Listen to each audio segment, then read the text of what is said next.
So we're going to be discussing utilizing strategic thinking. Utilizing strategic thinking. Because strategic thinking doesn't just happen by accident. It's a process, it's a repeatable way of approaching challenges, opportunities, and goals with clarity and confidence. So utilizing strategic thinking is what? It's a repeatable way of approaching challenges. Strategic thinking is made up of 7 abilities.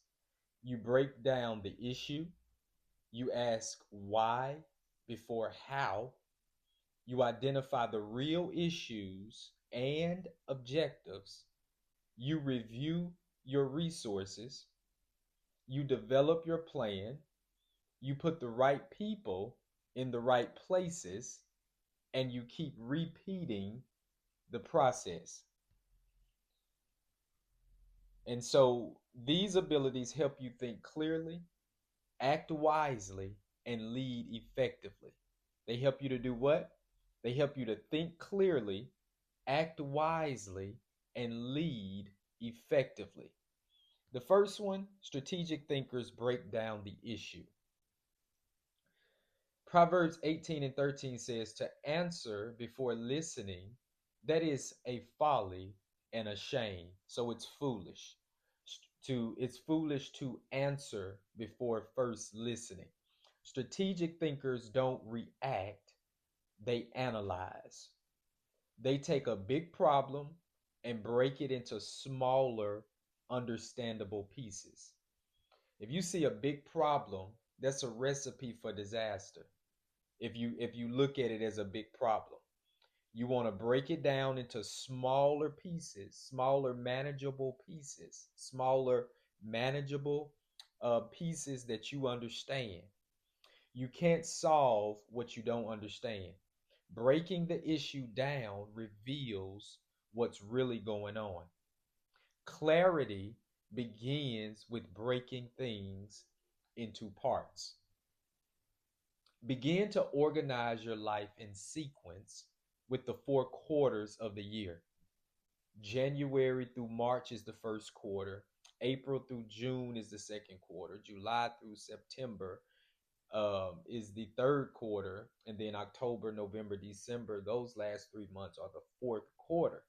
And so if you begin to organize your life that way and think like that, then you are on your way to developing this strategic thinking, because you will know what's happening in what season and what time of the year, and it helps you just it helps you organize financially. It helps your family organize, business wise, everything.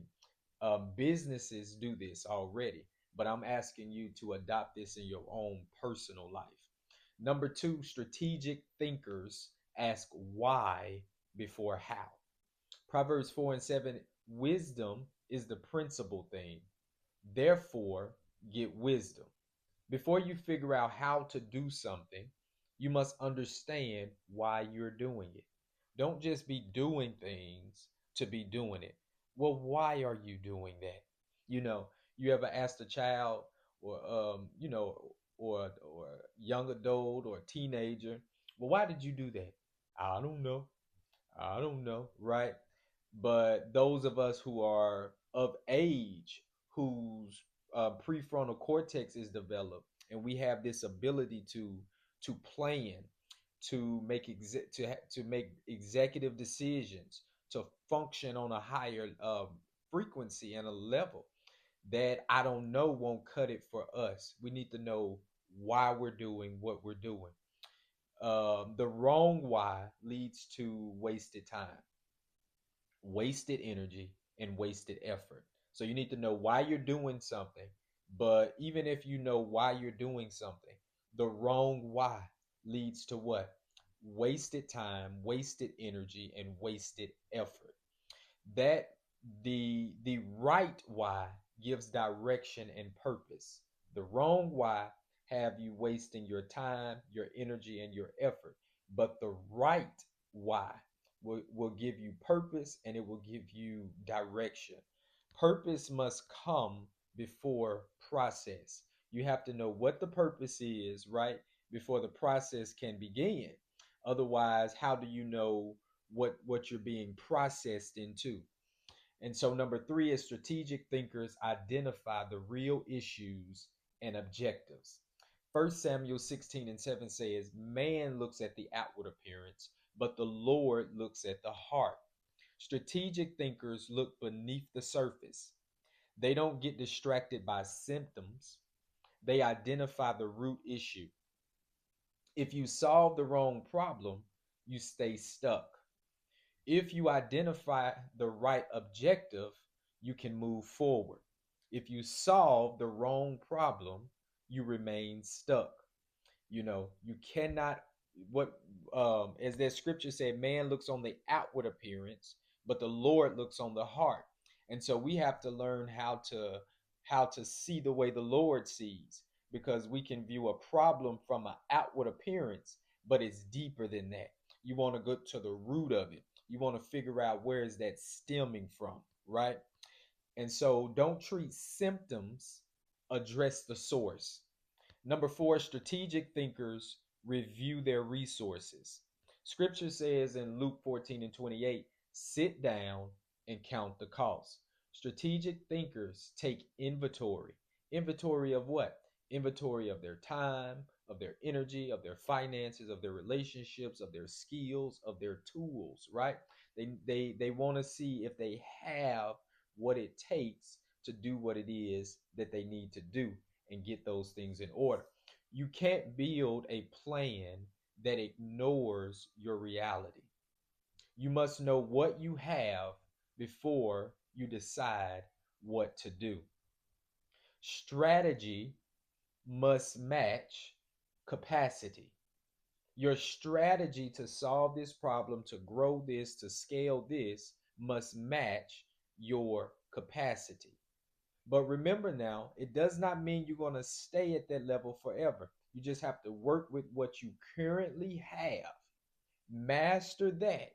And once you master your current level, a natural byproduct of that God set into motion in the earth realm is that more will be given unto you, right? That which he has, more will be given unto him, because you're a good steward, right? Because you are responsible. Number five is strategic thinkers develop their plan. Proverbs 16:3 says, commit to the Lord whatever you do, and he will establish your plans. Strategic thinkers create a clear step by step plan. They know what needs to happen first, next, and last. Strategic thinkers create clear step by step plans. They know what needs to happen first, next, and last. A plan turns intention into action. A plan turns intention into action. Well, I intended to do this, or I intended to do that. But your plan will then give that intention action. A lot of times we use plan and intention synonymously, but they're not synonymous. Intention is what you set your mind or even your emotions out to do.